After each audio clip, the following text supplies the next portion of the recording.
Hello അസ്സാം വലൈക്കും welcome to your YouTube channel. നമ്മൾ കാണിക്കാൻ പോകുന്നത് ഒരു അവിയലിൻ്റെ റെസിപ്പിയാണ്.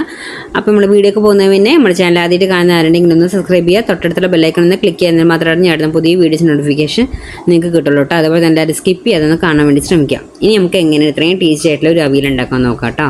അപ്പോൾ ആദ്യം ഞാനൊരു പാൻ വെച്ചിട്ടുണ്ട്. പാൻ വെച്ചതിന് ശേഷം ഞാൻ ആദ്യം അതിലേക്ക് ക്യാരറ്റാണ് ഇട്ട് കൊടുക്കുന്നത്. ക്യാരറ്റ് ഇട്ടതിന് ശേഷം കുറച്ച് ബീൻസ് ഇട്ട് കൊടുക്കും. ഞാൻ കുറച്ച് കൂടുതൽ അവിയൽ ഉണ്ടാക്കുന്നത്, അപ്പോൾ ഞാൻ കൂടുതൽ ഇട്ട് കൊടുക്കുന്നുണ്ട്. പിന്നെ ഒരു ചെറിയൊരു പീസ് മത്തങ്ങ ഇട്ട് കൊടുത്തിട്ടുണ്ട്. പിന്നെ അതിന് ശേഷം നമ്മൾ ഇട്ട് കൊടുക്കുന്നത് മുരിങ്ങയ്ക്കയാണ്. അപ്പോൾ അത് ഞാൻ 2-3 ഇതേപോലെ നടു കീറിയിട്ടിട്ട് കൊടുക്കുന്നുണ്ട്. ബാക്കിയൊക്കെ അതേപോലെ കട്ട് ചെയ്തിട്ട് ഇട്ട് കൊടുക്കുന്നത് കേട്ടോ.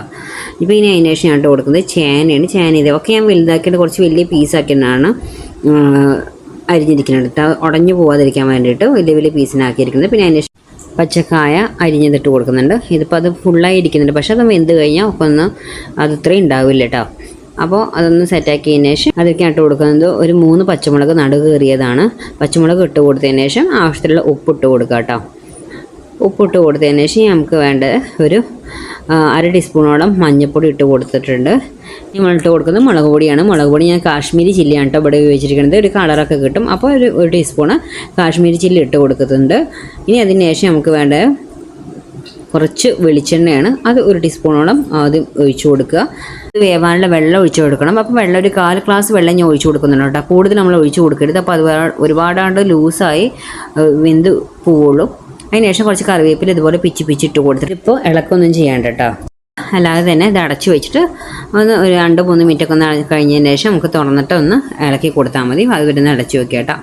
ഒരു 2-3 മിനിറ്റൊക്കെ കഴിഞ്ഞതിന് ശേഷം അത് ചൂടായി ഒന്ന് സെറ്റായിട്ടുണ്ടാവും. ഇനി നമുക്കിത് ഇളക്കിക്കോട്ടെ. ഇനി ഈ നേരത്തെ നമുക്ക് ഇതൊന്ന് ഇളക്കി കൊടുക്കുക കേട്ടോ. ഇത് ഫുള്ളായിട്ടുള്ളതുകൊണ്ട് തന്നെ കുറച്ച് ഇളക്കാൻ പണിയാണ്. പക്ഷേ ഒന്നുകൂടി ഒന്ന് വെന്ത് കഴിഞ്ഞാൽ ഇത് ഒന്നുകൂടി കുറഞ്ഞ് കിട്ടും. ഈ പൊടികളൊക്കെ എല്ലായിടത്തും എത്തുന്ന രീതിയിൽ ഒന്ന് ഇളക്കി കൊടുത്തിട്ടുണ്ട്. നമുക്ക് അതൊന്ന് അടച്ചു വെച്ചിട്ടൊന്ന് വേവിച്ചെടുക്കണം. ഇനി ആ നേരം കൊണ്ട് നമുക്കൊരു അരപ്പ് ഉണ്ടാക്കണം. അരപ്പിച്ച് അത് ചതച്ചെടുത്ത പോലെ ഒന്ന് ആക്കിയെടുത്താൽ മതി. നമ്മൾ ഒരുപാട് അരയ്ക്കേണ്ട. അപ്പം ഞാൻ ഒരു തേങ്ങയുടെ 1/4 ഭാഗം ഫുള്ളായിട്ട് എടുത്തിട്ടുണ്ട്. അത് തേങ്ങ എല്ലാം ഇട്ട് കൊടുത്തതിന് ശേഷം ഞാൻ ഇട്ട് കൊടുക്കുന്നത് ഒരു പച്ചമുളക് ഓൾറെഡി നമ്മൾ ചേർത്തിട്ടുണ്ട്. ഒരു 4 പച്ചമുളക് എരിവില്ലാത്തതാണ്. എരിവുള്ളതാണെങ്കിൽ നിങ്ങൾക്ക് 2 ചേർത്താൽ മതി. അതിന് ശേഷം 1 ടീസ്പൂണ് നല്ല ജീരകം ഇട്ട് കൊടുത്തിട്ടുണ്ട്. ഇതിൽ ചുവന്നുള്ളി ആഡ് ചെയ്യുന്നില്ല. നമ്മൾ വീട്ടിലൊക്കെ ഉണ്ടാക്കുമ്പോൾ നമ്മൾ ചുവന്നുള്ളി ആഡ് ചെയ്യും, പക്ഷേ സദ്യയിൽ ചുവന്നുള്ളി ആഡ് ചെയ്യുന്നില്ല. അപ്പോൾ അതുകൊണ്ട് അത് ഇടാതെ നമ്മൾ ചതച്ചെടുത്ത പോലെ അരച്ചു കൊണ്ടുവരണം കേട്ടോ. ചതച്ചൊന്ന് തിരിച്ചാൽ മതി. ഓവറായിട്ട് അരച്ചെടുക്കേണ്ട ആവശ്യമില്ല തേങ്ങ. ഇനി നമ്മൾ ആ മൂടിയൊക്കെ തുറന്ന് ഒന്ന് ഇളക്കി കൊടുക്കാം കേട്ടോ. ജസ്റ്റ് ഒന്ന് ഇളക്കി കൊടുത്തതിന് ശേഷം നമ്മളിവിടെ അരച്ച് വെച്ചിരിക്കുന്ന അരപ്പില്ലേ അത് ഇതിലേക്ക് ഇട്ട് കൊടുക്കുക കേട്ടോ.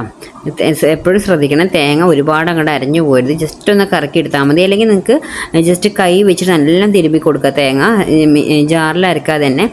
ചുവന്നുള്ളിയൊക്കെ ആഡ് ചെയ്യുന്നവരാണെങ്കിൽ ചുവന്നുള്ളി ഒന്ന് ചതക്കുക. എന്നിട്ട് ഈ തേങ്ങയും കൂടി നന്നായിട്ട് മിക്സ് ചെയ്തിട്ട് ഇതിലേക്ക് ഇട്ട് കൊടുത്താലും സ്ട്രേറ്റ് ഇതിലേക്ക് ഇട്ട് കൊടുത്താലും മതി കേട്ടോ. ചുവന്നുള്ളി ആഡ് ചെയ്യുന്നവരാണെങ്കിൽ. അല്ലാത്തവരാണെങ്കിൽ കൈ വെച്ച് തേങ്ങ നന്നായിട്ടൊന്ന് കൈ തിരുമ്പുക, എന്നിട്ട് ഇട്ട് കൊടുക്കാം. ഇപ്പോൾ ഞാൻ തേങ്ങ അതിന് മേലെ ഇട്ട് കൊടുത്തൊന്ന് സെറ്റാക്കി. പക്ഷെ അത് ഇളക്കുന്നില്ല.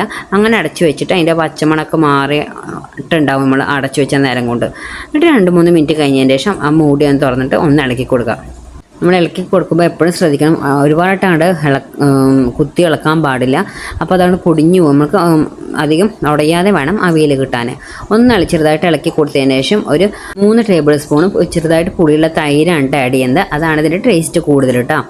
ചിലവർ പച്ചമാങ്ങ ഒക്കെ ഇടുന്നവരുണ്ട്, അല്ലെങ്കിൽ പുളി പിഴിഞ്ഞിട്ട് ഒഴിക്കുന്നവരുണ്ട്. പക്ഷേ അതിനേക്കാളൊക്കെ ടേസ്റ്റ് ഇപ്പോൾ സദ്യയിലാണെങ്കിലും ടേസ്റ്റ് വരിക ഈ തൈര് അടിയുമ്പോൾ. തൈര് നമ്മൾ മിക്സ് ചെയ്തിട്ട് ഒഴിച്ചതും ഫ്ലെയിം ഓഫ് ചെയ്യണം. എന്നിട്ട് വേണ്ട നമ്മൾ ഇത് മിക്സ് ചെയ്ത് കൊടുക്കാൻ. തൈര് ഒഴിച്ചതും ഫ്ലെയിം ഓഫ് ചെയ്യുക, എന്നിട്ട് ഒന്ന് ഇളക്കി കൊടുക്കുക കേട്ടോ. ഒരുപാട് ഇളക്കേണ്ട ആവശ്യമില്ല, ചെറുതായിട്ട് ഇളക്കി കൊടുത്താൽ മതി. അതിന് ശേഷം കറിവേപ്പില ഇടുക. പിന്നെ നമ്മൾ നേരത്തെ വെളിച്ചെണ്ണ ഒഴിച്ചു കൊടുത്താണ്. പിന്നെ ഒരു ടേബിൾ സ്പൂൺ വെളിച്ചെണ്ണ ഒഴിച്ചു കൊടുക്കുക കേട്ടോ. അതൊക്കെയാണ് ഇതിൻ്റെ ടേസ്റ്റ് കൂടുന്ന മെയിൻ ഇൻഗ്രീഡിയൻസ്. എന്നിട്ട് അപ്പം തന്നെ നമുക്ക് അത് അടച്ചു വയ്ക്കുക. പിന്നെ എപ്പോഴാണ് നമ്മൾ സെർവ് ചെയ്യുന്നത് അപ്പം എടുത്താൽ മതി. അപ്പോഴാണ് അതിൻ്റെ സ്മെല്ലൊക്കെ നന്നായിട്ട് നമുക്ക് കിട്ടുക കേട്ടോ. ഇപ്പോൾ നമ്മൾ അവിയൽ ഞാനിതാ സെർവ് ചെയ്തെടുത്തിട്ടുണ്ട്. ഉടഞ്ഞു പോയിട്ടോ കാര്യങ്ങളൊന്നുമില്ല, ഒറ്റയായിട്ടിനെ കിട്ടിയിട്ട് നല്ല ടേസ്റ്റാണ് കേട്ടോ. അപ്പോൾ എല്ലാവരും ഒന്ന് ട്രൈ ചെയ്ത് നോക്കുക. എനിക്ക് സദ്യയിൽ ഏറ്റവും ഇഷ്ടമുള്ള സാധനമാണ് ഈ അവിയൽ കേട്ടോ. അതുകൊണ്ട് ഞാൻ എപ്പോഴും ഉണ്ടാക്കുമ്പോൾ കൂടുതലാണ് ഉണ്ടാക്കി വയ്ക്കുക. അപ്പോൾ എല്ലാവരും ഒന്ന് ട്രൈ ചെയ്ത് നോക്കുക, നല്ല ടേസ്റ്റാണ്. ഇപ്പോൾ ഇത്രയുള്ള നമ്മുടെ വീഡിയോ ലൈക്ക് ചെയ്യാനും ഷെയർ ചെയ്യാനും കമൻറ്റ് ചെയ്യാനും സബ്സ്ക്രൈബ് ചെയ്യാനും മറക്കരുത്. Okay, bye bye, thank you.